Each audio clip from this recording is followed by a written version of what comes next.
Memperingati hari ulang tahun ke-42 tahun, Rumah Sakit Islam Siti Khadijah Palembang mengadakan operasi gratis bagi penderita bibir sumbing.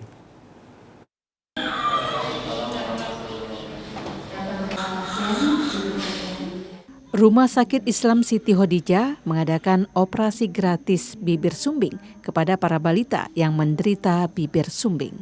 Operasi bibir sumbing gratis ini sebagai bentuk kepedulian rumah sakit dan juga rangkaian hari ulang tahun ke-42 Rumah Sakit Islam Siti Khadijah. Direktur Umum Rumah Sakit Islam Siti Khadijah, Dr. Suryadi mengemukakan operasi gratis ini melibatkan tim dokter ahli yang akan melakukan operasi kepada para pasien balita penderita bibir sumbing. Momen yang kita pilih pada saat ulang tahun, sebetulnya kita ingin melaksanakan ini sepanjang hari, sepanjang bulan, sepanjang tahun.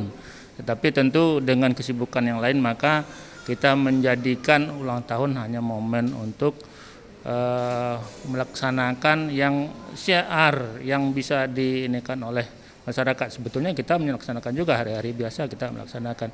Kita berharap kegiatan ini bisa bermanfaat untuk masyarakat yang membutuhkan.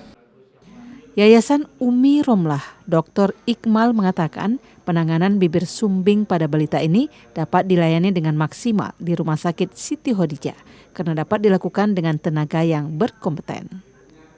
Saudara-saudara kita, masyarakat kita yang tidak mampu untuk membayar biaya operasi ini, maka Rumah Sakit Siti Khadijah berkomitmen untuk memberikan pelayanan gratis.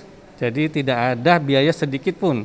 Mungkin biaya ongkos saja dari rumah ke Siti Khadijah, ya mungkin mereka biaya sendiri. Tapi untuk operasi, obat-obatan, mereka free, ditanggung oleh Rumah Sakit Siti Khadijah dengan kerjasama dengan Smile Train Indonesia.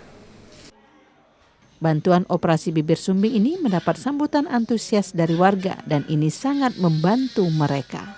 Yang saya ucapkan sekali terima kasih atas bantuan-bantuan ini, apalagi ada sistem istilahnya tidak ada biaya sama sekali itu. Dan juga kami juga kan dari jauh, ini dari Linggau dan saya di Palembang kan, sangat senang hati itu. Mudah-mudahan operasi ini berjalan dengan lancar, sukses, itulah yang kami harapkan. Adi Gunawan, TVRI, Sumatera Selatan melaporkan.